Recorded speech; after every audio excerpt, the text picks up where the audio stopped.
आप आने वाले दिनों में आप घास ही खाएंगे, वरना आपके पास चॉइस नहीं है। इंडिया ने अपनी फर्स्ट ऑब्जर्वेशन मिशन जो है वो सूरज की तरफ भेजा है, जिसको कहते हैं ना कि ये हिस्ट्री है ऑब्वियसली। वो दिल्ली में रहते हैं और माशाल्लाह काफ़ी अच्छी ज़िंदगी गुजार रहे हैं और यानी कि ना वहाँ पर महंगाई है ना कोई चीज़ है। साजिश सिर्फ आपके साथ ही क्यों होती है?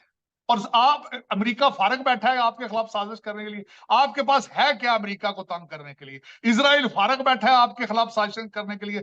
सिर्फ बॉर्डर क्रॉस करने की ज़रूरत है और वहाँ हर चीज़ सस्ती है, पर क्या करें, बॉर्डर क्रॉस करने पे भी हमें मुजरिम वगैरह बना दिया जाता है। हम अपने आप को सोशल साइंसेज के लोग कहते हैं, हमारा दिमाग इतना काम नहीं करता। ये natural sciences, astronomy, astrology, biology, biochemistry, ये हमें इन चीज़ों को क्या पता है, ये क्या, ये कौन सी दुनिया दे। फ्यूचर में इतनी चीप ट्रैवलिंग जो है, अगर वो भारतीय कर रहे हैं तो वो सारा दुनिया का बिजनेस भारत में आएगा। ये बताया जाता है जी वहाँ पर बड़ी महंगाई है, वहाँ पे टॉयलेट नहीं है, वहाँ पे लोग भूखे मर रहे हैं, तो ऐसे जो झूठ बोलते हैं उनको क्या कहोगे? ये सारी फेक न्यूज़ हैं, अगर किसी ने वहाँ देखा हो तो तब वो कह सके ना। भारत के लोग यहाँ से डिग्रियां लेकर जा रहे हैं, आपके लोग भूख से भागे जा रहे हैं। ये लोग मोदी को गालियां दे रहे हैं, इन्होंने हमें इसी बात पे रखा हुआ है कि गुजरात का मुसलमानों का कातिल, चाय वाला, ये है वो। और यार उस चाय वाले ने देखो अपने मुल्क को चांद पर ले गए यार। जब नरेंद्र मोदी जी साउथ अफ्रीका में थे तो उधर मैंने एक स्टेटमेंट सुनी, उन्होंने कहा जी हम सूरज पे जो है ना वो भेजेंगे, चांद के बाद हमारी एक नेक्स्ट डेस्टिनेशन सूरज है। मैं क्या सूरज जैसी कड़ी डर। It's a huge achievement. L1 जो अदितिया L1 उसकी पोजीशनिंग को डिफाइन कर रहा है। अगर रिश्वत दे के पास हो गए तो ऐसी पढ़ाई का क्या फायदा है? कुछ भी नहीं, आगे जाके ऐसे ही बनेंगे जैसे हमारे ये बढ़े हैं। कि चंद्रयान की जो कास्ट थी वो 76 मिलियन थी, इसकी कास्ट जो है द्वितीय L1 की 46 मिलियन है, इसका बजट था। देखिए आप घास, आप आने वाले दिनों में आप घास ही खाएंगे, वरना आपके पास चॉइस नहीं है। लेकिन दूसरी तरफ आपकी रूलिंग एलीट, इस वक्त लंदन जाने के टिकट 11 से लेकर 15 लाख रुपए के हैं और आपके जहाजों में सीट नहीं मिलती। आपके जहाज जो पाकिस्तान से उड़ रहे हैं उनमें सीट नहीं मिल रही। लोग सड़कों पर बिजली के बिल लेकर फिर रहे हैं। मैं समझता हूं कि किसी भी ज़ेही शऊर, जो मेरे वतन अजीज के ब्रिटिश जो एजेंट हैं सारे फॉरेन क्वालिफाइड हैं, किसी से मैं चैलेंज करके कहता हूं कि 25,000 रुपए में एक महीने का बजट बना के दिखाएं तो हम समझेंगे कि हम खुद चांद पर पहुंच चुके हैं। लेकिन किसी को इस चीज का एहसास नहीं है। डॉक्टर शमशाद जो कि नई आपकी फाइनेंस मिनिस्टर हैं, उन्होंने अगले दिन अपने हाथ खड़े कर दिए हैं। उन्होंने कहा कि जो बाहर से जो कोई नजर आ रहा था, जब मैं अंदर आई हूं तो हालात उससे ज्यादा खौफनाक हैं। अगर मुझे पता होता हालात ये हैं तो मैं शायद फाइनेंस मिनिस्टर बनती ही ना। तो इन सर्कमस्टांसिस में आपने कहा है कि घास खा लेंगे, वैसे भी आप मेरे ख्याल में 76 साल से घास ही खा रहे हैं। जो केक और जो खाना खाने वाले हैं वो तो तकरीबन 10,000 लोग हैं, और मैंने उनको नाम दिया है ब्रिटिश एजेंटों का। कुछ जो है वो जमींदार हैं, इलेक्टेबल हैं, और जो दूसरे हैं वो हर साल आप नए ब्रिटिश एजेंट बना रहे हैं जो टैक्स कलेक्शन के एक प्रोग्राम के जरिए गवर्नमेंट में आते हैं। वो बड़ी बड़ी ऊंची छतों वाले घरों में रहते हैं जहां ब्रिटिश एसपी और कमिश्नर रहते थे, और वो पता नहीं लोअर मिडिल क्लास से आते हैं और चंद दिनों के बाद वो समझते हैं कि हम भी ब्रिटिश हैं। तो ये आप ब्रिटिश एजेंट आपके जो हैं, खाना सिर्फ वो खा रहे हैं, आप घास ही खा रहे हैं 76 साल से। और ये नहीं बताते कि हम क्या कर रहे हैं अपने मुल्क के साथ। सर जी देखें, जब मैं चोर हूँ ना तो मैं अपनी चोरी छुपाने के लिए आप पर कोई ना कोई इल्ज़ाम लगाऊंगा और मैं आपको चोर साबित करने की कोशिश करूंगा ताकि मुझसे लोगों की नजरें हट जाएं। इन्होंने अपनी नालायकियां छुपाने के लिए, ये अपनी नाअहलियां छुपाने के लिए सारी ज़िंदगी हो गई सुन रहे हैं जी कश्मीर कश्मीर कश्मीर।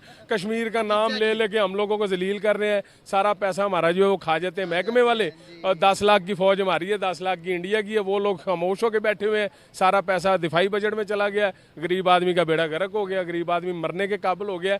मगर एक बात यहाँ पर है कि गरीब आदमी को अब इस वक्त पर, इस हाल पर शर्म करनी चाहिए, सपोर्ट नहीं चाहिए, शर्म करनी चाहिए, होश भी आई है, करनी चाहिए और बाहर निकलना चाहिए, अपने हक के लिए उठना चाहिए। नारा बुलंद करना आसान होता है, उस पर अमल पैरा होना मुश्किल होता है। नारे के अलावा किया क्या आज तक हमने? बस बातें अपने मुल्क को क्या बातें की हैं, हर भाई ने बातें की हैं।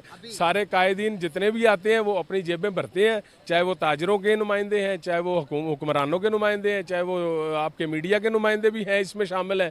किसी भी जो बंदा, हमारा अलमिया क्या है कि हम लोगों की अपनी जाती राय कोई नहीं है। मैं ज़रा थोड़ी ऊंची आवाज़ में बात करूंगा, मेरे पीछे 100 बंदा खड़ा होगा, लाला यासर जिंदाबाद। किसी की अपनी राय नहीं है, चाहे मैं गलत ही बात कर रहा हूँ, थोड़ा शोर डाल के बात करूंगा, हर बंदा उस पर एग्री कर जाएगा। वाह जी वाह क्या बात है, ने बड़ी चंगी गल की है।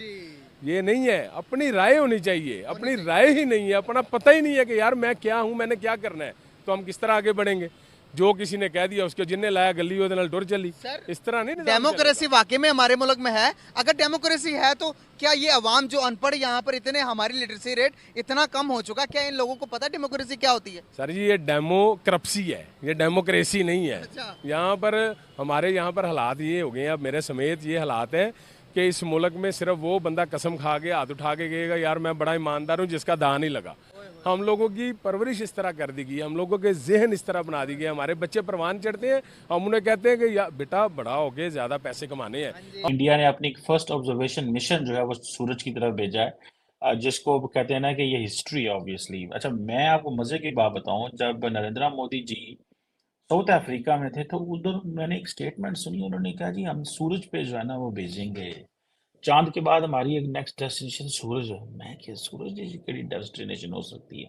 लिटरली मैं I am not a scientific person. हम अपने आप को सोशल साइंसेस के लोग कहते हैं, हमारा दिमाग इतना काम नहीं करता। ये natural sciences, astronomy, astrology, biology, biochemistry, ये हमें इन चीज़ों को क्या पता है, ये क्या, ये कौन सी दुनिया, this is a different ball game. ये जो लोग नेचुरल साइंसेस पढ़ते हैं या जो ये जो साइंटिफिक सब्जेक्ट्स पढ़ते हैं या स्टेम सब्जेक्ट्स पढ़ते हैं, मैं तो इनको जीनियस कहता हूँ। ये तो बड़े जीनियस लोग होते हैं वाकई, जो सही मानों में जो इम्पोर्टेंट और पढ़े लिखे लोग होते हैं। एनी अब ये इंडिया ने जो फर्स्ट ऑब्जर्वेशन मिशन भेजा सूरज की तरफ, ये एक हिस्ट्री है, इसमें तो कोई शक नहीं है।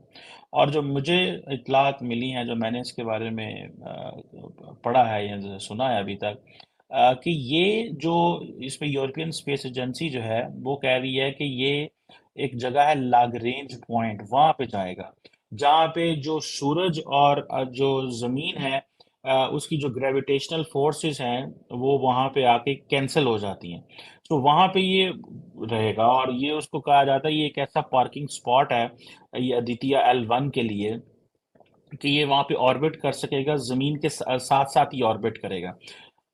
जब मैंने छोटा होते ज्योग्राफी पढ़ रहे थे तो हमें पता चला था कि जमीन दो तरह घूम रही है, एक वो घूम रही है जिससे दिन और रात बनते हैं, और एक वो घूम रही है जिससे मौसम बनते हैं। ठीक है जनाब।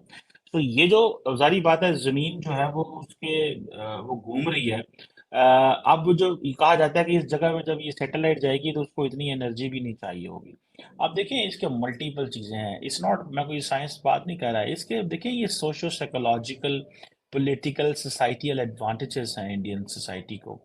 अब देखिए ना नरेंद्र, ये सुनने में आया कि अब इस सैटेलाइट को थे जान लगने 4 महीने, 4 महीने जिन्हें पढ़ना होता, बड़ा टाइम है उस वक्त। ये कौन सा महीना जा रहा है,